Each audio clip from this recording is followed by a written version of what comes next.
महाराष्ट्र के कल्याण में चौंकाने वाली घटना। नजर उतारने, पारिवारिक कलह दूर करने, घर में सुख शांति लाने के नाम पर युवतियों के साथ भोंदू बाबा करता था अत्याचार। खड़कपड़ा पुलिस थाने में भोंदू बाबा के खिलाफ मामला दर्ज। महाराष्ट्र के कल्याण में चौंकाने वाली घटना सामने आई है कि जहां एक युवती के साथ भोंदू बाबा ने अत्याचार किया।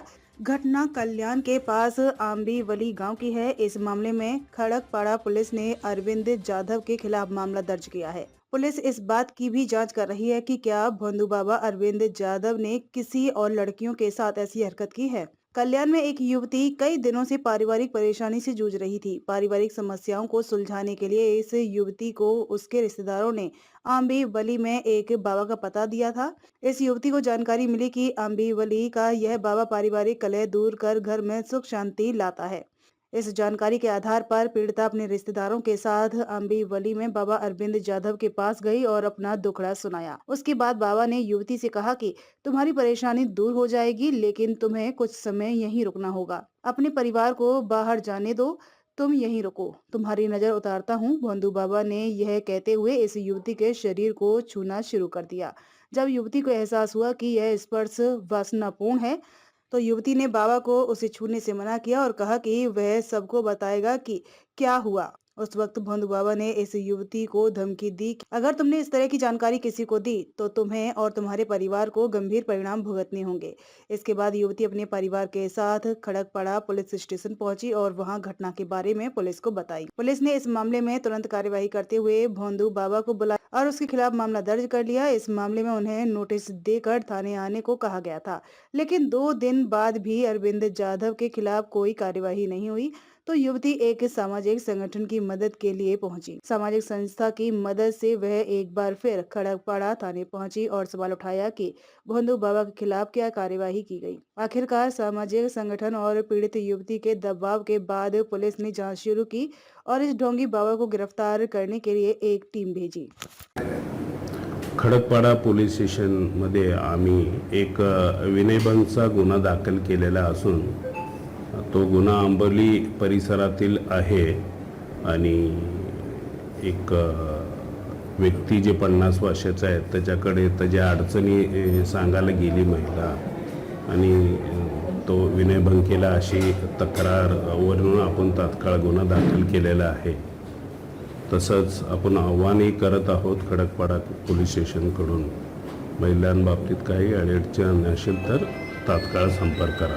नमस्कार सर, कसला प्रकार काय अडचण होती आणि काय करायसाठी गेली होती आसपास? जे पीडित मुलगी आहे तिच्या कुटुंबातील व्यक्तीचं अडचण होती आणि ती शेअर करायला गेली होती, सांगत होती, त्यावेळी ते प्रकार झालेला आहे। त्याप्रमाणे सविस्तर तपास चालू आहे, तपास करू आणि कारवाई चालू आहे। काय मुलीसोबत असा प्रकार घडलाय? अद्यापर्यंत आम्हाला कुठलीही दुसरी काही तक्रार आलेली नाही, एकच आहे, तरी आम्ही त्या अँगलनं तपास करत आहोत सविस्तर। आपण आता गुन्हा दाखल केलेला आहे, त्या अनुषंगाने नक्की कसा प्रकार काय आणि कशासाठी गेलो या संदर्भात आपण तात्काळ तपास करत आहोत। काय सांगशील, काय प्रकार झाला त्याबरोबर? मी एका बाबाकडे गेले होते, त्यांचं नाव आहे अरविंद जाधव, मोन्या गावात राहतात ते। तर त्यांच्याकडे मी माझ्या फॅमिली प्रॉब्लेमसाठी गेले होते। घरामध्ये थोडे प्रॉब्लेम होते, ते सॉल्व्ह करण्यासाठी मी तिकडे गेले। पण त्या बाबांनी माझ्यासोबत खूप घाणेरड्या प्रकाराने कृत्य केले। म्हणजे की मी माझ्या रिलेटिव्हला घेऊन गेले होते, एका रूममध्ये मला बसवलं, त्याच्यानंतर तिथे मला बोलले पहिले की हो तू खूप प्रॉब्लेममध्ये मला दिसतंय, तू टेन्शन नको घेऊस, मी तुझ्या सगळ्या अडचणी दूर करेल असं बोलले। त्याच्यानंतर माझे जे रिलेटिव्ह होते माझ्यासोबत त्यांना ते बोलले की तुम्ही बाहेर जावा आणि मला एकटीला तिथे आतमध्ये बसून घेतलं आणि आतमध्ये बसून घेतल्यानंतर माझ्यासोबत बोलत होते की तू खूप प्रॉब्लेममध्ये, तुझ्या अडचणी मी दूर करेल, अशा प्रकारे ते पूर्ण माझ्या बॉडीला टच करत होते। म्हणजे फर्स्ट मला पूर्ण बॉडीला टच केले, all touching with private part, असं पूर्ण बॉडीला टचिंग केलं त्यांनी। आणि त्याच्यानंतर मला धमकी सुद्धा दिली की हे तू जर कोणाला बाहेर सांगितलंस तर तुझ्यासोबत खूप वाईट होईल आणि तुझ्या फॅमिली सोबत पण खूप वाईट करेल मी। आता काय मागणी आहे? आता मी पोलीस स्टेशन मध्ये आले, काल त्यांच्यावर एफआयआर केली, पण अजूनही त्या आरोपीला अटक केलेली नाहीये आणि पोलीसवाले बोलतात की नवीन कायद्यानुसार आम्ही अटक नाही करू शकत। तुझी मागणी काय? माझी मागणी की त्याला अटक करावं, मला न्याय पाहिजे बस। पति ने किया पत्नी की चाकू मारकर हत्या, आरोपी पति महज 2 घंटे में हुआ गिरफ्तार। शादी के 6 साल बाद भी पति पत्नी नहीं हुए दोनों एक। सुहागरात के दिन दोनों के बीच हुआ था विवाद, दोनों हो गए थे अलग। पति जब भी पत्नी को अपने पास बुलाता था, पत्नी पति से रुपयों की करती थी मांग। शादी के बाद दूसरे आदमी के साथ घूमते देख पति हुआ था नाराज, जिसके चलते पत्नी की कर दी हत्या। दरअसल मामला दिंडोसी पुलिस स्टेशन की हद में मालाड़ पूर्व कासम बाग में रहने वाली नितिन जामड़े उम्र 32 वर्ष और कोमल जामड़े उम्र 24 वर्ष दोनों ने 6 साल पहले कोर्ट मैरिज शादी किया था। लेकिन परिवार की नाराजगी के चलते दोनों शादी के बाद भी दोनों एक साथ नहीं रहे। सुहागरात के दिन दोनों के बीच पैसों को लेकर विवाद हुआ था, इसीलिए दोनों अलग रहने लगे। नितिन बैंक में जॉब करता है और कोमल प्राइवेट जॉब करती थी। शादी के बाद कोमल दूसरे लड़के के साथ घूमने जाती थी, जिसकी प्राइवेट तस्वीर को पति नितिन ने वायरल कर दिया था, जिसको लेकर पत्नी ने अपने पति के खिलाफ दिंडोसी में 2023 में मामला भी दर्ज कराया था। पति नितिन जब भी पत्नी को अपने साथ रहने के लिए बुलाता था, तब पत्नी उससे ज्यादा पैसों की मांग करती थी, जिससे वह परेशान था। कल शाम जब पति नितिन ने पत्नी कोमल को अपने दोस्त के घर मिलने के लिए बुलाया था, तब पत्नी कोमल ने उससे पहले रुपए देने की मांग की थी, जिसको लेकर नितिन ने दोस्त के घर बुलाकर चाकू से पत्नी पर 8 बार हमला कर दिया, जिससे पत्नी कोमल को गर्दन, पीठ और कमर, हाथ में गंभीर चोटें आईं। हत्या करने के बाद पति ने पत्नी को बाथरूम में बंद कर फरार हो गया था। आसपास की शिकायत के बाद इसकी जानकारी कोमल की मां को लगी। कोमल की मां की शिकायत के बाद दिंडोसी पुलिस ने भारतीय न्याय संहिता की धारा के तहत हत्या का मामला दर्ज कर आरोपी को धर दबोचा। पुलिस की पूछताछ में सामने आया कि आरोपी नितिन पत्नी को लेकर शक करता था। दूसरे के साथ घूमने जाती थी, तब नितिन को बुरा लगता था। नितिन जब अपने पास बुलाता था, तब कोमल उससे पैसे मांगती, जिससे वह गुस्से में था। कल रात उसने दोस्त के घर बुलाकर हत्या कर दी। दिंडोसी पुलिस ने आरोपी को गिरफ्तार कर कोर्ट में पेश करने ले गई है। आगे की जांच कर रही है। हत्या का मामला है जिसमें पति ने पत्नी की हत्या किया, क्या है पूरा मामला? कल शाम को अंदाजे करीबन 9 बजे के आसपास हमें खबर मिली कि एक व्यक्ति ने चाकू से घोंसकर अपनी पत्नी की हत्या की है और बॉडी जो है वो ट्रॉमा हॉस्पिटल जोगेश्वरी यहाँ पे भेजेगी है। अधिक जानकारी लेने के बाद ऐसा मालूम हुआ कि ये जो आरोपी है, इसका नाम है नितिन दोंडीराम जोंदड़े। इसका कोमल शेलार इस लड़की के साथ 2018 में कोर्ट में मैरिज हुआ था, लेकिन घर वालों को ये मैरिज पसंद नहीं था। वो उनका बड़े पैमाने पे उनका शादी करना चाहते थे। तब तक ये लोग वैसे ही एक दूसरे को मिलते रहते थे और अलग अलग रहते थे। लड़की अपने घर पे रहती थी, लड़का अपने घर पे रहता था। लड़के का ये कहना है कि वो लड़की का किसी के साथ दोस्ती थी ज़्यादा, जिसका इसका ऑब्जेक्शन था, तो उसने वो लड़की के साथ जो घूमते हुए उसका फोटो वायरल भी किया था। उसके बारे में लड़की ने पुलिस से कंप्लेंट भी की थी, उसके ऊपर कानूनी कार्रवाई भी हो गई थी। लड़की हमेशा उसको पैसा मांगती थी, ऐसा उसका कहना है। परसों रात को उसने लड़के को फ़ोन करके बोला कि दूसरे दिन वो मिलेगा, उसे कुछ पैसे की ज़रूरत है। ये कहने पर लड़का गुस्से में आ गया। कल रात को उसको मिलने के लिए उसने अपने मित्र के दुकान पे घर पे बुलाया। वहाँ घर में इन दोनों के अलावा कोई नहीं था। ये उसके साथ बातें करते रहता। जब बातें में वो बिजी थी, तभी अचानक चाकू निकाल के उसकी हत्या कर दी। उसने वार करके उसकी हत्या कर दी। 2 घंटे के अंदर हमने आरोपी को ताबे में ले लिया है। उसका जो हथियार यूज किया वो भी जब्त किया है। आगे की इन्वेस्टिगेशन चालू है।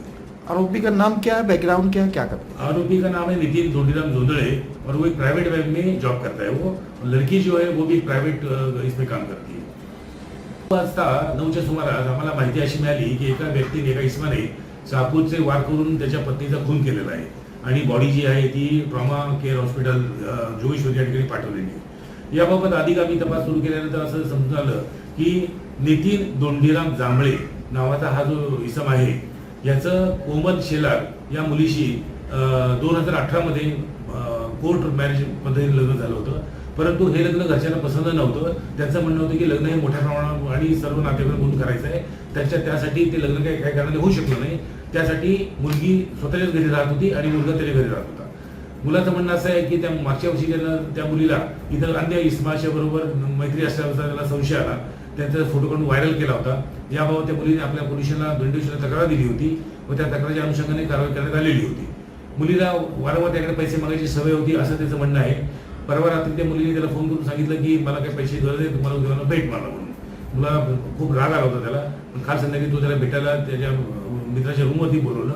तिथं गप्पा मारत असताना, ती बेसावत असताना अचानक सुरीने तिच्या वार करून तिची हत्या त्याने केली। आम्ही आरोपीला 2 तासामध्ये ताब्यात घेतलेला आहे. पुढचे इन्व्हेस्टिगेशन चालू आहे. बाल विकास संघ मुंबई की बैठक में दिन दर्शिका 2025 का हुआ विमोचन।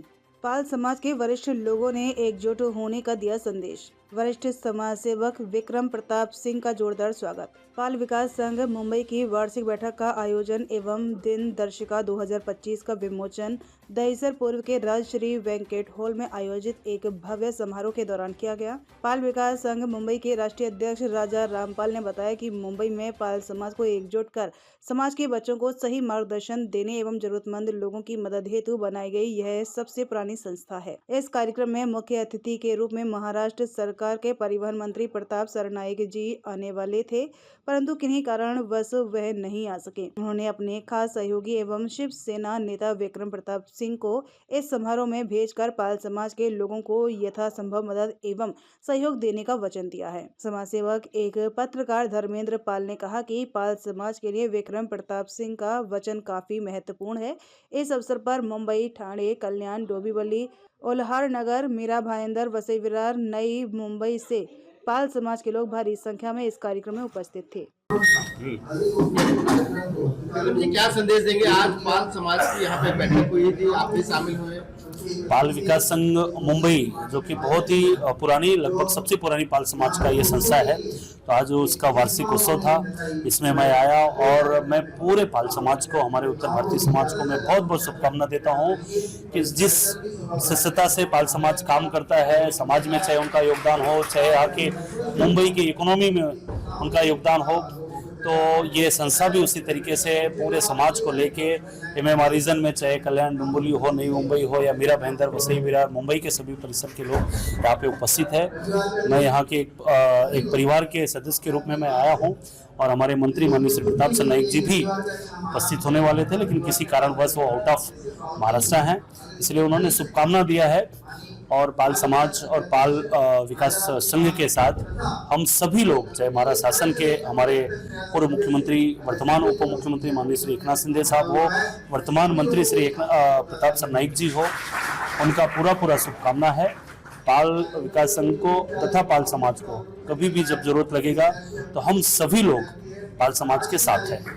मैं आज कहना चाहता हूं भाई आपसे कि आज जो हमारे राजा राम भाई साहब पाल विकास के जो प्रोग्राम कर रहे हैं और जोड़ने के लेके उत्तर प्रदेश से लेके बम्बई तक हर पाल को जोड़ रहे हैं। बम्बई क्या, मैं देख रहा हूँ धीरे धीरे पूरे भारत में इनका कैलेंडर का विचरण पूरे भारत में जा रहा है और हर भाइयों के पास जा रहा है। और उन्होंने सबको जोड़ने का, जो अभी भी एक बताए नहीं भाई साहब की योगी जी बाबा हमारे उत्तर प्रदेश के मुख्यमंत्री जी बोले कि अगर आप बटोगी तो कटोगी, लेकिन उन्होंने बोले हैं कि बटोगी तो कटोगी, एक रहोगी तो सेफ रहोगी। ये हमारा राजा राम भाई ने सबको एक सेव कर रहे हैं, सबको एक करके सबको सेव कर रहे हैं। आज ऐसा हो, एक दिन ऐसा आएगा कि हम लोग अभी जो दूर हैं आज नहीं कल एक होंगे तो हम लोग भी नेता बनेंगे और हम लोग का भी सरकार भी बन सकती है और ये आगे हमारे पाल बिरादरी बहुत आगे भी जा सकते हैं।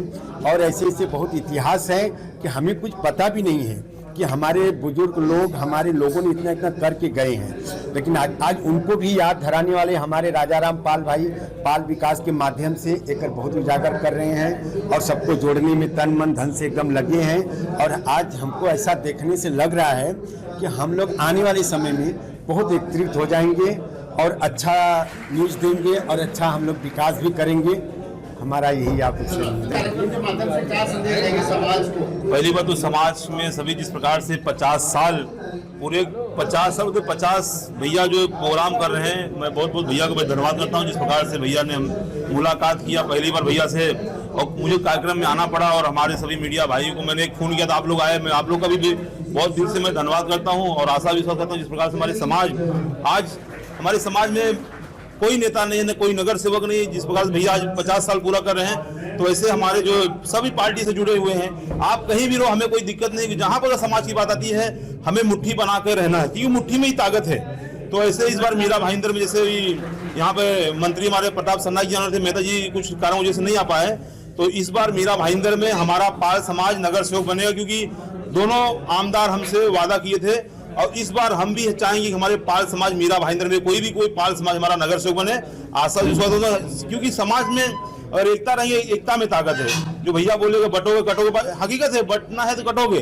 तो ऐसे जहाँ समाज की बात आती है, हमें सब समाज हमें एक रहना भी, भले मैं पत्रकार हूँ, समाज सेवक हूँ, मगर जहाँ पर हमारे समाज की बात आती है हम सबको एक रहना है। तो आशा विश्वास करता हूँ आप सभी लोग यहाँ पर आए, आप सभी लोग का भी दिल से मैं धन्यवाद करता हूँ और राजाराम भैया का दिल से धन्यवाद करता हूँ जो उन्होंने इतना बड़ा कार्यक्रम किए, यहाँ पर समाज को इकट्ठा किए।